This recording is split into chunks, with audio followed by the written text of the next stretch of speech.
विघ्नहर्ता श्री गणेश, श्री गणेश, श्री गणेश।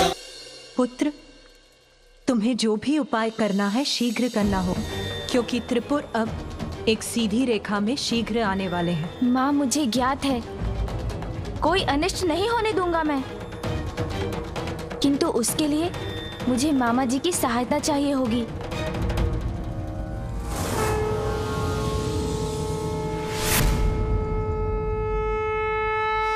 मुझसे कैसी सहायता चाहते हो भांजे?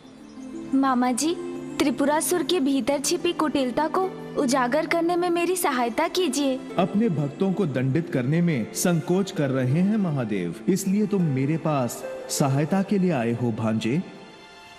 प्रभु शिव शंकर को अपने भक्तों को दंड देने में उसी प्रकार संकोच होता है जैसे एक उद्दंड बालक को सुधारने के लिए उसके स्नेही पिता को होता है। उचित है महादेव भोलेनाथ जो ठहरे। मामा जी, किंतु आप तो भोले नहीं है ना। आप तो सहज ही उन दुष्ट त्रिपुरासुर का वास्तविक रूप उजागर करने में सक्षम है, इसलिए उनकी परीक्षा लीजिए। मेरी विनती है, उजागर कर दीजिए उनका गुप्त भेद। त्रिपुर को मिटाकर अधर्म का नाश करने का यही एकमात्र अवसर है मामा जी। त्रिपुरासुर के मन का मैल सामने लाने के लिए मेरे तन का मैल ही पर्याप्त है।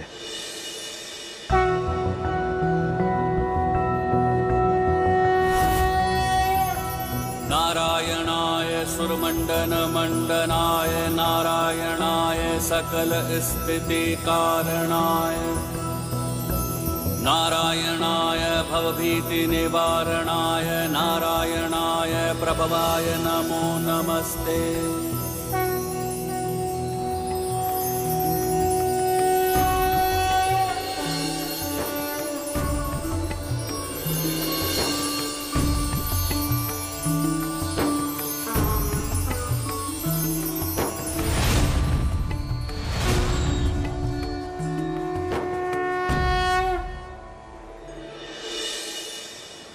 प्रणाम प्रभु। प्रणाम माता। आपके तन के मैल से उत्पन्न हुए इस अरिहन के लिए क्या आदेश है प्रभु? गणेश के निर्देशानुसार मिथ्या भक्ति की परत के पीछे जो छुपे हैं उनके मन के मैल को सामने ले आइए। जो आज्ञा प्रभु। अरिहन जी, इसके लिए अधिक समय नहीं है हमारे पास, क्योंकि त्रिपुर समीप आकर एक सीधी रेखा में आ रहे हैं और जब तक वो उस रेखा में रहेंगे उसी अवधि में उनका विनाश किया जा सकता है। अवश्य।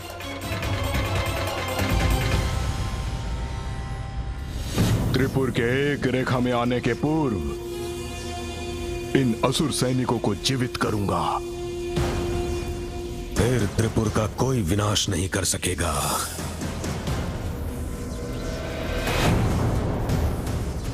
यज्ञ की अग्नि तो मंद पड़ती जा रही है। इस अग्नि को और तीव्र करने की आवश्यकता है। मुझे और आहुति देनी होगी।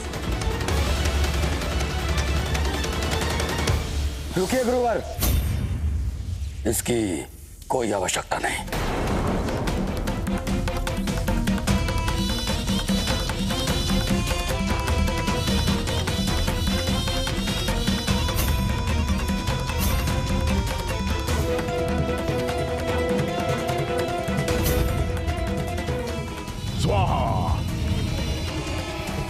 ओम नमो नमः।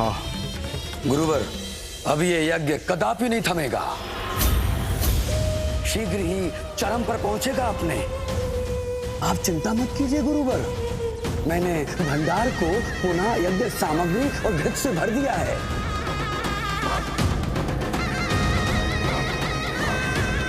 अवश्य ही भंडार में स्थित यज्ञ सामग्री को नष्ट भ्रष्ट करने का कार्य महादेव पुत्र के उस मूषक ने किया होगा। मैंने सुरक्षा के प्रबंध और कड़े कर दिए हैं। अब यज्ञ में और विघ्न नहीं आएगा। विघ्न आ नहीं सकता, आ चुका है। गणेश बन रहा है विघ्न करता। देवताओं पर असुरों का आधिपत्य स्थापित करने की हमारी गुप्त योजना ज्ञात है उसे। वो विघ्न उत्पन्न करने का प्रयास अवश्य करेगा, किंतु मैं अपने उद्देश्य में अडिग रहूंगा। इस संघर्ष में केवल और केवल असुरों की विजय होगी। हम सावधान रहेंगे गुरुवर, परंतु आप व्यर्थ ही चिंता कर रहे हैं। जब तक महादेव की कृपा दृष्टि हम पर है, हमें कोई नष्ट नहीं कर सकता। ये भक्ति का ढोंग हमें तब तक और ढोना होगा जब तक हमारे पूर्व सीधी रेखा से पार नहीं आ जाते, और जिसके बाद सहस्त्र वर्षों तक हमारा कोई अहित नहीं कर सकेगा।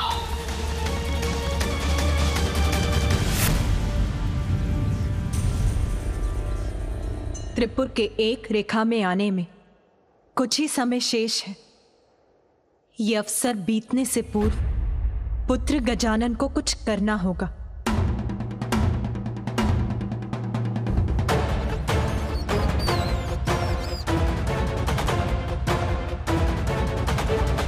अरिहंत जी, आप मेरी योजना भली भांति समझ गए ना? हाँ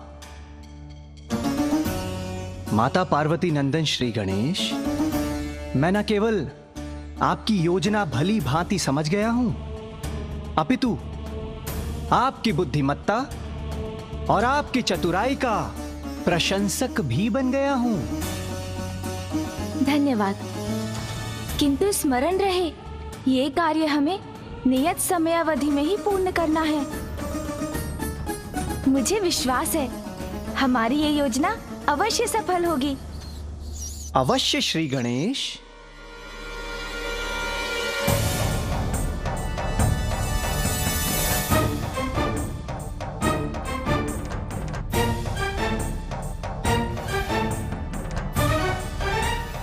मैं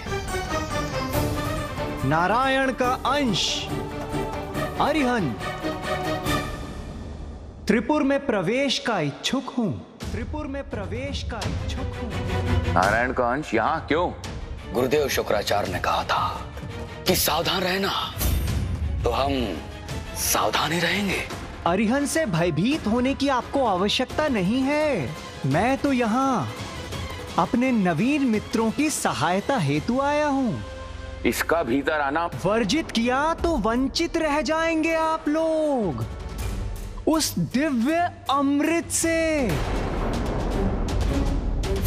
और यदि इस अरिहंत को प्रवेश करने दिया तो समस्त त्रिपुर वासियों के सुख और समृद्धि का एकमात्र स्रोत, वो दिव्य अमृत, वास्तविक अमृत प्राप्त कर लेंगे आप।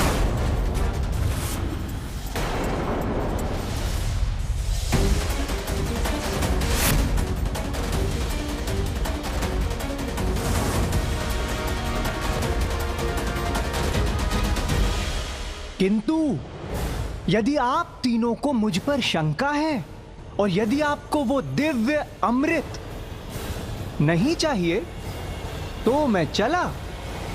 कहीं छल तो नहीं है?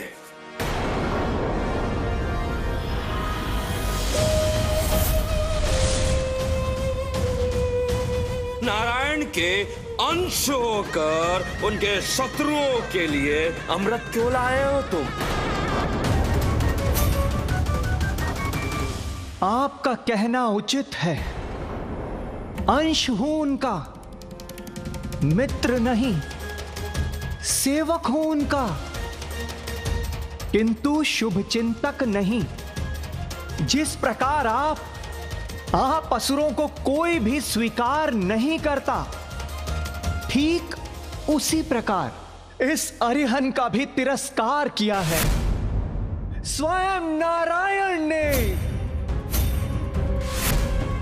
नारायण के मैल से उत्पत्ति हुई है मेरी, इसीलिए मुझे अपनी स्वयं की इस उत्पत्ति को वो आप असुरों के समान मैल ही मानते हैं। और इसलिए यह स्वाभाविक है कि मेरी और आपकी मित्रता हो जाए।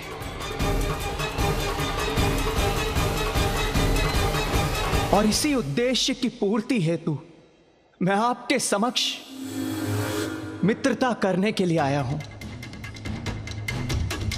यदि आपको स्वीकार हो तो कहें, भीतर चलूं?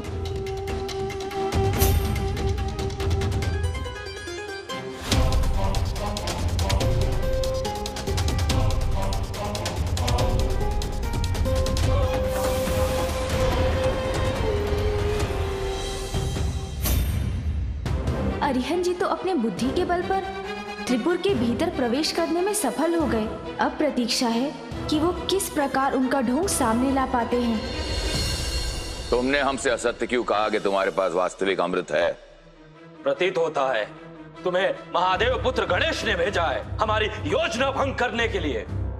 और हाँ, त्रिपुर में प्रवेश पाने के लिए छला है तुमने हमें। कान जी, भीतर क्या हो रहा है ज्ञात करने में मेरी सहायता कीजिए।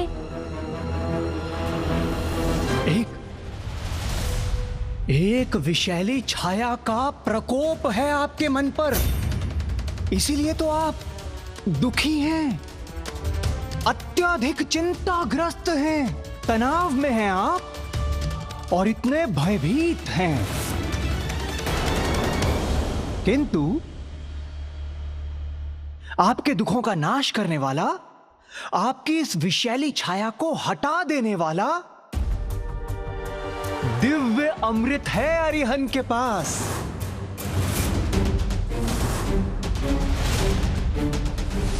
मूर्ख समझा है हमें। रुको भ्राता,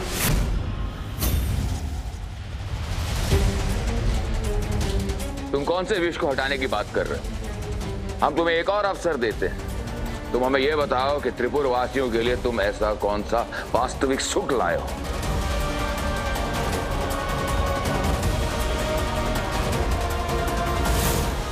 अरिहंत जी प्रयास तो कर रहे हैं, किंतु त्रिपुर की सत्यता जानना इतना भी सरल नहीं है।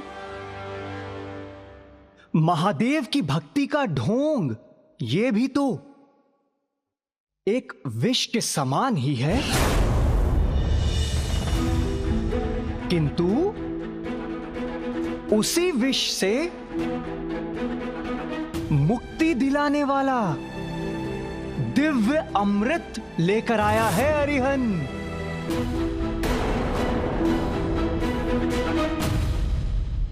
आपकी बुद्धि और आपके हृदय, इन दोनों में केवल और केवल एक ही प्रबल इच्छा व्याप्त है, और वो है भोग, विलास, आनंद उठाने वाली इच्छा।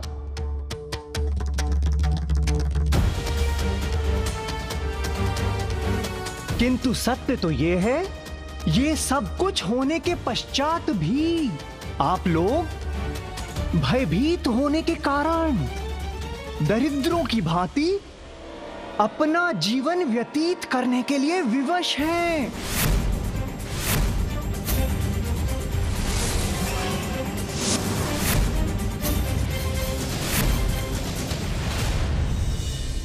हमें भयभीत पुकारने का दुस्साहस कैसे किया तुमने?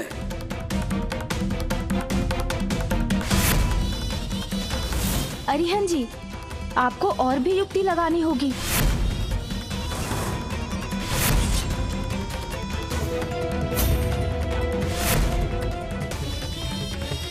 शिव भक्ति का ढोंग करते करते कठिन धर्म का पालन, ऐसे घोर कष्ट उठा रहे हैं आप, और त्रिपुर जैसे संपन्न पुरों के अधिपति होते हुए भी काम, लोभ, मोह, मदिरा, इन सब से दूर क्यों हैं आप? क्योंकि शिव भक्ति से हमें सुरक्षा प्राप्त होती। त्रिपुरासुर, कैसी भ्रांति में जी रहे हैं आप? सर्वशक्तिशाली, सर्वज्ञाता, साक्षात भगवान महादेव को आप तीनों की ये ढोंगी भक्ति भली भांति ज्ञात है।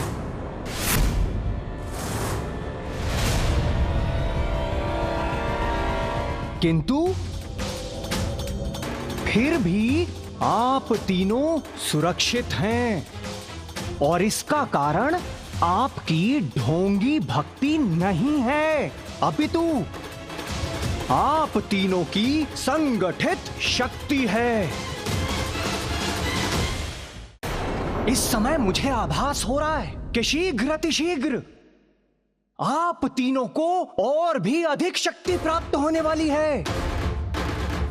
हाँ, यहाँ पर एक अमर अपराजित सेना का निर्माण किया जा रहा है जो हमें समस्त संसार का आधिपत्य प्रदान करेगी। तो फिर किस भय के कारण आप लोग महादेव की भक्ति का ढोंग कर अपना जीवन व्यर्थ गंवा रहे हैं? भूल जाइए अपनी इस ढोंगी भक्ति को। इनका समय अब गया।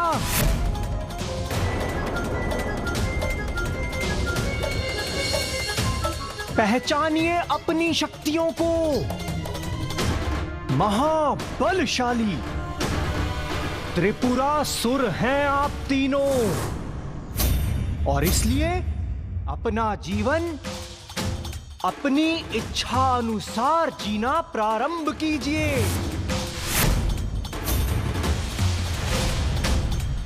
ये नारायण अंश सत्य कह रहे हैं, हमें भला किसका भय। चलिए मूषक जी। जब सभी सुख सुविधाएं प्राप्त हैं हमें, फिर ऐसे दरिद्रों की भांति क्यों जी रहे हैं? सत्य है, भक्ति में व्यर्थ कर रहे हैं अपना जीवन।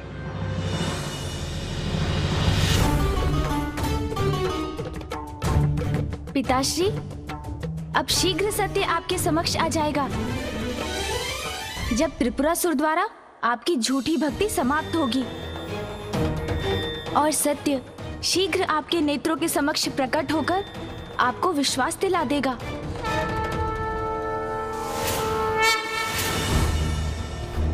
प्रतीत होता है कि हमारी योजना सफल हुई। मेरी बातों से प्रभावित हो गए हैं ये तीनों असुर।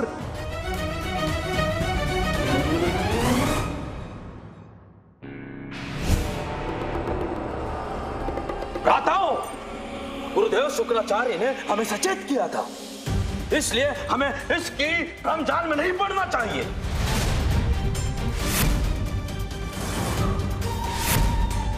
तुम्हें क्या लगा था कि तुम हमें हमारे भक्ति के मार्ग से इतनी सरलता से भटका सकोगे?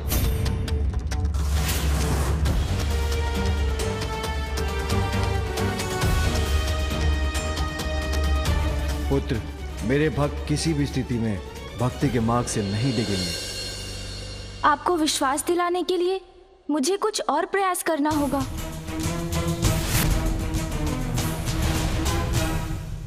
उचित है, उचित है, उचित है। अरिहन को ऐसा प्रतीत हो रहा है कि आप त्रिपुरासुर उस दिव्य अमृत के सुख का स्वाद नहीं लेना चाहते और ना ही आप तीनों को मेरी बातों पर विश्वास है।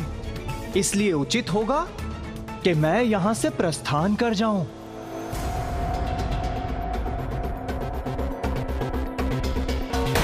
कोई अमृत नहीं है तुम्हारे पास, इसलिए अमृत के नाम पर हमें मूर्ख बनाने का प्रयास कर रहे हो।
देवी, ऐसा प्रतीत हो रहा है कि इन तीनों को आपकी आवश्यकता नहीं है और इसलिए हमें यहां से शीघ्र अतिशीघ्र प्रस्थान कर लेना चाहिए।